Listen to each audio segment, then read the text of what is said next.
Hi hello welcome to my channel. అభయహస్తం ప్రజాపాలన దరఖాస్తుపై ఎంతో మందికి అయితే అనుమానాలు అయితే ఉన్నాయి.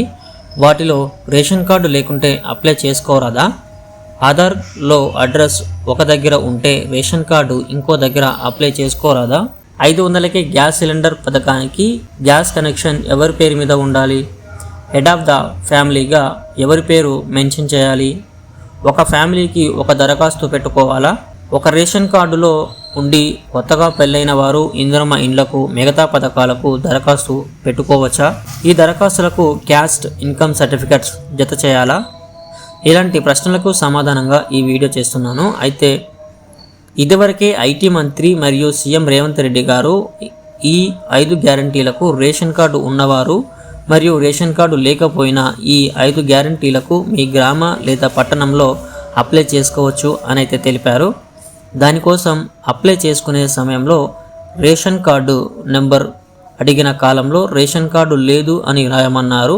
దీనికోసం అప్లికేషన్ సెంటర్లలో రేషన్ కార్డు లేని వారి కోసం ప్రత్యేకంగా ఒక ఛాంబర్ ఇచ్చామని తెలియజేశారు. ఇంకా ఈ పథకాన్ని మీ గ్రామంలో కానీ మున్సిపల్లో కానీ డివిజన్లో కానీ ఎప్పుడు పెడతారో అప్పుడు ముందుగానే తెలియజేయాలని అధికారులకు సీఎం రేవంత్ రెడ్డి గారు విడుదల చేసిన జీవోలో అయితే పేర్కొన్నారు. కాబట్టి ఎక్కడి వారు అక్కడే అప్లై చేసుకోండి. టైం చాలా తక్కువ ఉంది కాబట్టి గవర్నమెంట్ ఆఫీసుల చుట్టూ తిరిగి టైం వేస్ట్ అయితే చేసుకోకండి. ఇక హెడ్ ఆఫ్ ద ఫ్యామిలీగా మహిళల పేరు పెట్టడం మంచిది. ఎందుకంటే కాంగ్రెస్ గవర్నమెంట్ అందిస్తున్న పథకాలలో ఎక్కువ మహిళలకే ప్రాధాన్యత అయితే ఇచ్చారు. కాబట్టి మీ ఇంట్లో మహిళలు కనుక లేనట్లయితే మీ ఇంట్లోని పెద్దవారు ఎవరైనా ఉంటే వారి పేరు మీద దరఖాస్తు అయితే పెట్టుకోండి. అలాగే ఒకే ఫ్యామిలీ నుంచి ఒకరు మాత్రమే అప్లై చేసుకోవాలి అని జీవోలో ఎక్కడ చెప్పలేదు. కానీ ఒకే పథకానికి ఒక ఇంటి నుండి 2 దరఖాస్తులు అయితే రాకూడదు.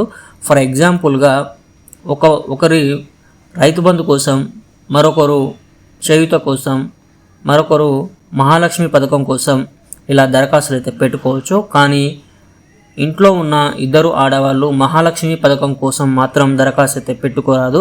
అలా పెట్టుకుంటే మీ అప్లికేషన్ అనేది రిజెక్ట్ అవ్వడం జరుగుతుంది. మరియు ఒకసారి పెన్షన్ తీసుకునే వారికి మళ్ళీ ఇందులో అప్లై చేసుకోవడానికి అయితే లేదు. కాబట్టి ఇప్పుడు ప్రభుత్వం ఇస్తున్నటువంటి వృద్ధులకు 4,000 రూపాయల పింఛన్ మరియు దివ్యాంగులకు 6,000 రూపాయల పింఛన్ ఆటోమేటిక్గా అప్డేట్ అవ్వడం జరుగుతుంది.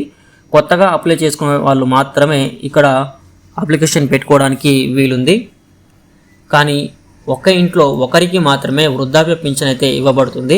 ఆధార్లో ఎక్కడైతే అడ్రస్ ఉంటుందో అక్కడే అప్లికేషన్ చేసుకోవడం మంచిది. ఒకవేళ ఆధార్లో మీ అడ్రస్ తప్పుగా ఉంటే మీరు ఎక్కడైతే స్థిరంగా ఉంటారో అక్కడి అడ్రస్ ఆధార్లో మార్చుకున్న తర్వాతే అప్లై చేసుకోండి.